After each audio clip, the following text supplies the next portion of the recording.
हरे कृष्णा, राधे राधे। हम सभी साधक श्री चैतन्य महाप्रभु की चरितावली श्रवण कर रहे हैं। प्रसंग है कृपा की प्रथम किरण। जिन्होंने भक्तों के वशीभूत होकर उन्हें सुख पहुँचाने के निमित्त भांति भांति की अलौकिक लीलाएं की हैं, उन श्री हरि के अद्वितीय गुण कर्मों तथा अद्भुत वीर्य पराक्रमों के महात्म्य का श्रवण करके प्रेमी भक्त के शरीर में कभी तो अत्यंत हर्ष के कारण रोमांच हो जाते हैं, कभी आँखों में से अश्रुधारा बहने लगती है, कभी गदगद कंठ से वह गान करने लगता है, कभी रोता है और कभी उन्माद की भांति प्रेम में निमग्न होकर नृत्य करने लगता है। हृदय में जब सरलता और सरसता का साम्राज्य स्थापित हो जाता है, तब चारों ओर से सद्गुण आकर उसमें अपना निवास स्थान बनाने लगते हैं। भगवत भक्ति के उदय होने पर संपूर्ण सद्गुण उसके आश्रय में आकर बस जाते हैं। उस समय मनुष्य को पत्ते की खड़खड़ाहट में प्रियतम के पदों की धमक का भ्रम होने लगता है। वह पागल की भांति चौंककर अपने चारों ओर देखने लगता है। यदि उसके सामने कोई उसके प्यारे की बिरदावली का बखान करने लगे, तब तो उसके आनंद का पूछना ही क्या है। उस समय तो वह सचमुच पागल बन जाता है और उस बखान करने वाले के चरणों में लौटने लगता है। उसकी स्थिति उस विरहिणी की भांति हो जाती है, जो चातक पक्षी के मुख से भी पीऊ पीऊ की कर्णप्रिय मनोहर वाणी सुनकर अपने प्राण प्यारे की स्मृति में अधीर होकर नैनों से नीर बहाने लगती है। क्यों न हो, प्रियतम की पुण्य स्मृति में मादकता ही इस प्रकार की है। महाप्रभु अपने प्रिय शिष्यों के साथ रास्ते में प्रेमालाप करते हुए अपने घर की ओर चले आ रहे थे कि रास्ते में उन्हें आचार्य रत्नगर्भ जी का घर मिला। ये महाप्रभु के सजातीय ब्राह्मण थे। ये भी सिलहट के ही निवासी थे। प्रभु को रास्ते में जाते देखकर इन्होंने प्रभु को बड़े ही आदर के साथ बुलाकर अपने यहाँ बिठाया। रत्नगर्भ महाशय बड़े ही कोमल प्रकृति के पुरुष थे। इनके हृदय में काफ़ी भावुकता थी। सरलता की तो कोई मानो ये मूर्ति ही थे। शास्त्रों के अध्ययन में इनका अनुपम अनुराग था। प्रभु के बैठते ही परस्पर शास्त्र चर्चा छिड़ गई। रत्नगर्भ महाशय ने प्रसंगवश श्रीमद् भागवत का एक श्लोक कहा। श्लोक उस समय का था जब यमुना किनारे यज्ञ करने वाले ब्राह्मणों की पत्नियां भगवान के लिए भोज्य पदार्थ लेकर उनके समीप उपस्थित हुई थी। श्लोक में भगवान के उसी स्वरूप का वर्णन था। बात यूँ थी कि एक दिन सभी गोपी के साथ बलराम जी के सहित भगवान वन में गौएं चराने के लिए गए। उस दिन गोपों ने गंवारपन कर डाला। रोज जिधर गौओं को ले जाते थे, उधर न ले जाकर दूसरी ही ओर ले गए। उधर बड़ी मनोहर हरी हरी घास थी। गौओं ने घास खूब प्रेम के साथ खाई और श्री यमुना जी का निर्मल स्वच्छ जलपान किया। गौओं का तो पेट भर गया, किंतु ग्वाल बाल ब्रज की ओर ही टकटकी लगाए देख रहे थे कि आज हमारी छाक नहीं आई। छाक कैसे आई? गोपियां तो रोज दूसरी ओर छाक लेकर जाती थीं। आज उन्होंने उधर जाकर वन में गौओं की बहुत खोज की, कहीं भी पता न चला, तो वे छाक को लेकर घर लौट आए। इधर सभी गोप भूख के कारण तड़फड़ा रहे थे। उन सबने सलाह करके निश्चय किया कि कनुआ और बलुआ से इस बात को कहना चाहिए। वे अवश्य उनका कुछ न कुछ प्रबंध करेंगे। सभी ग्वालवाल प्यार से भगवान को तो कनुआ कहा करते थे और बलदेव जी को बलुआ के नाम से पुकारते थे। ऐसा निश्चय करके वे भगवान के समीप जाकर कहने लगे, भैया कनुआ, तैने अगासुर, बकासुर, शकटासुर आदि बड़े बड़े राक्षसों को बात की बात में मार डाला। बालकों के प्राण हरने वाली पूतना के भी शरीर में तैने क्षणभर में प्राण खींच लिए, किंतु भैया तैने इस राण भूख को नहीं मारा। यह राक्षसी हमें बड़ी पीड़ा पहुंचा रही है। तैने हमारी समय समय पर रक्षा की है, हमारे संकटों को दूर किया है। आज तू हमारी इस दुख से भी रक्षा कर, हमें खाने के लिए कहीं से कुछ वस्तु दे। गोपी की इस बातों को सुनकर भगवान अपने चारों ओर देखने लगे, किंतु उन्हें खाने की कोई भी वस्तु दिखाई ना दी। उस वन में कैथ के भी पेड़ नहीं थे। यह देखकर भगवान कुछ चिंतित से हुए। जब उन्होंने बहुत दूर तक दृष्टि डाली तो उन्हें यमुना जी के किनारे कुछ वेदज्ञ ब्राह्मण यज्ञ करते हुए दिखाई दिए। उन्हें देखकर भगवान गोप बालकों से बोले, तुम लोग एक काम करो, यमुना किनारे वे जो ब्राह्मण यज्ञ कर रहे हैं उनके पास जाओ और उनसे कहना, हम कृष्ण और बलराम के भेजे हुए आए हैं। हम सब लोगों को बड़ी भूख लगी है, कृपा करके हमें कुछ खाने के लिए दीजिए। वे तुम्हें भूखा समझकर अवश्य ही कुछ न कुछ दे देंगे। रास्ते में ही चट मत कर आना, यहाँ ले आना, यह सब साथ ही साथ बांटकर खाएंगे। भगवान के ऐसा कहने पर वे गोप ग्वाल उन ब्राह्मणों के समीप पहुँचे। दूर से ही उन्होंने यज्ञ करने वाले उन ब्राह्मणों को साष्टांग प्रणाम किया और यज्ञ मंडप के बाहर ही अपनी अपनी लकुटी के सहारे खड़े होकर दीनता के साथ वे कहने लगे, हे धर्म के जानने वाले ब्राह्मणों, हम श्री कृष्णचंद्र और बलदेव जी के भेजे हुए आपके पास आए हैं। इस समय हम सभी को बड़ी भारी भूख लगी हुई है। कृपा करके यदि आपके पास कुछ खाने का सामान हो तो हमें दे दीजिए, जिससे कृष्ण बलराम के साथ हम अपनी भूख को शांत कर सकें। गोपों के ऐसी प्रार्थना करने पर वे ब्राह्मण उदासीन ही रहे। उन्होंने गोपों की बात पर ध्यान ही नहीं दिया। जब उन्होंने कई बार कहा तब उन्होंने रुखाई के साथ कह दिया, तुम लोग सचमुच बड़े मूर्ख हो। अरे देवताओं के भाग में से हम तुम्हें कैसे दे सकते हैं, भाग जाओ, यहाँ कुछ खाने पीने को नहीं है। ब्राह्मणों के इस उत्तर को सुनकर सभी गोप दुखित भाव से भगवान के समीप लौट आए और उदास होकर कहने लगे, भैया कनुआ, मैंने कैसे निर्दयी ब्राह्मणों के पास हमें भेज दिया। कुछ लेना देना तो अलग रहा, वे तो हमसे प्रेम पूर्वक बोले भी नहीं।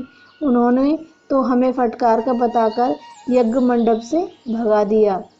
गोपों की ऐसी बात सुनकर भगवान ने कहा, वे कर्मठ ब्राह्मण हमारे दुख को भला क्या समझ सकते हैं। जो स्वयं स्वर्ग सुख का लोभी है, उसे दूसरे के दुख की क्या परवाह। अब कि तुम लोग उनकी स्त्रियों के समीप जाओ, उनका हृदय कोमल है। वे शरीर से तो यहाँ हैं, किंतु उनका अंतःकरण मेरे ही समीप है। वे तुम लोगों को जरूर कुछ ना कुछ देंगी।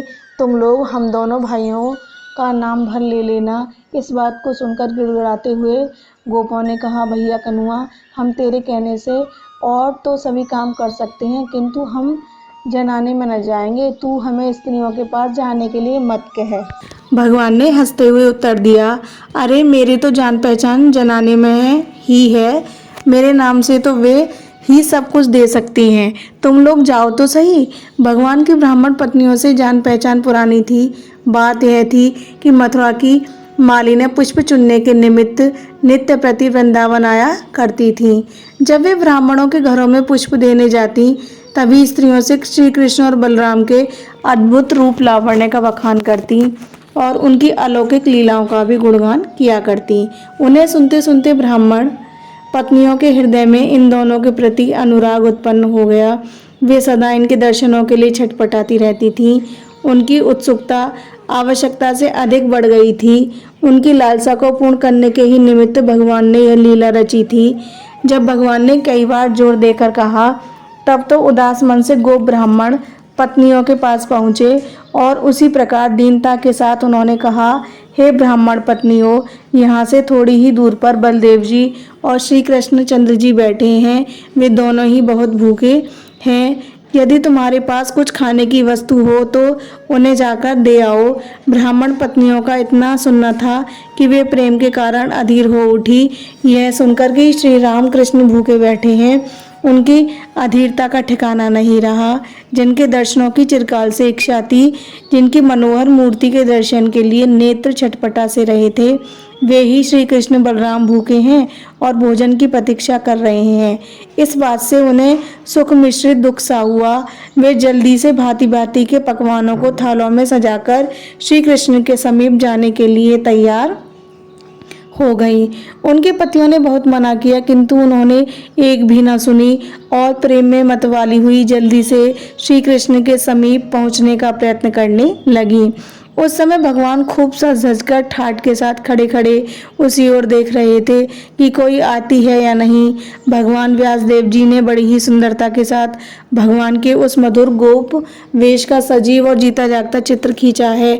भगवान का उस समय का वेश कैसा है? उनका शरीर नूतन मेघ के समान श्याम रंग का है, उस पर वे पीतांबर धारण किए हुए हैं, गले में बनमाला शोभित हो रही है, मस्तक पर मोर पंख का मनोहर मुकुट शोभित हो रहा है। संपूर्ण शरीर को सेलखड़ी, गेरू, पोतनी मिट्टी, यमुना रज आदि भांति भांति की धातुओं से रंग लिया गया है।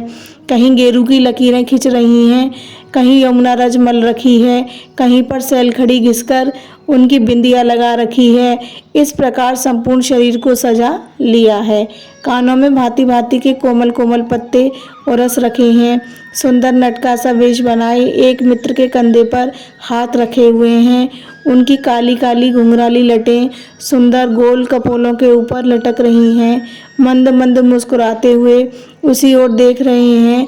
भगवान के ऐसे मनोहर वेश को देखकर कौन सा हृदय पुरुष अपने आपे में रह सकता है। आचार्य रत्नगर्भ का कंठ बड़ा ही कोमल और सुरीला था।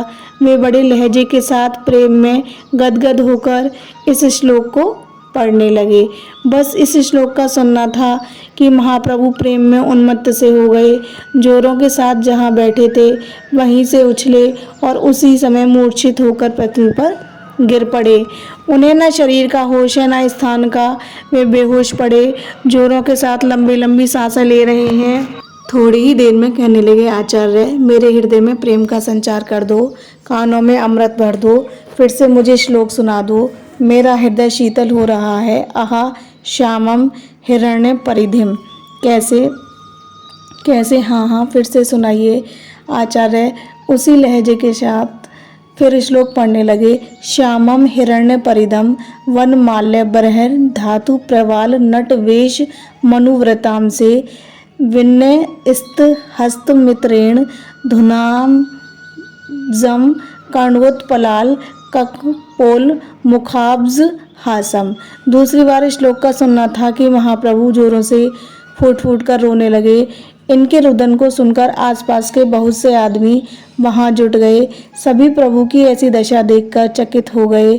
आज तक किसी ने भी ऐसा प्रेम का आवेग किसी भी पुरुष में नहीं देखा था। प्रभु के कमल के समान दोनों नेत्रों की कोरों से श्रावण भादों की वर्षा की भांति शीतल अश्रुकण गिर रहे थे। वे प्रेम में विह्वल होकर कह रहे थे, प्यारे कृष्ण कहाँ हो? क्यों नहीं मुझे हृदय से चिपटा लेते? आहा वे ब्राह्मण पत्नियां धन्य हैं जिन्हें नटनागर के ऐसे अद्भुत दर्शन हुए थे। यह कहते कहते प्रभु ने प्रेमावेश में आकर रत्नगर्भ को जोरों से आलिंगन किया था। प्रभु के आलिंगन मात्र से ही रत्नगर्भ उन्मत्त हो गए। अब तक तो एक ही पागल को देखकर लोग आश्चर्यचकित हो रहे थे, अब तो एक ही जगह दो पागल हो गए। रत्नगर्भ कभी तो जोरों से हंसते, कभी रुदन करते और कभी प्रभु के पाद पद्यों में पढ़कर प्रेम की भिक्षा मांगते। कभी रोते रोते फिर उसी श्लोक को पढ़ने लगते। रत्नगर्भ ज्यों ज्यों श्लोक पढ़ते प्रभु की वेदना त्यों ही त्यों अत्यधिक बढ़ती जाती। वे श्लोक के श्रवण मात्र से ही बार बार मूर्छित होकर गिर पड़ते थे। रत्नगर्भ को कुछ भी होश नहीं था। वे बेसुध होकर श्लोक का पाठ करते और बीच बीच में जोरों से रुदन भी करने लगते। जैसे तैसे गदाधर पंडित ने पकड़कर रत्नगर्भ को श्लोक पढ़ने से शांत किया। तब कहीं जाकर प्रभु को कुछ भ्रम हुआ। कुछ होश होने पर सभी मिलकर गंगा स्नान करने गए और फिर सभी प्रेम में छके हुए से अपने अपने घरों को चले गए। इस प्रकार प्रभु की सर्वप्रथम कृपा किरण के अधिकारी रत्नगर्भाचार्य ही हुए। उन्हीं ही सर्वप्रथम प्रभु की असीम अनुकंपा आदि का अधिकारी समझना चाहिए। जय जय श्री राम।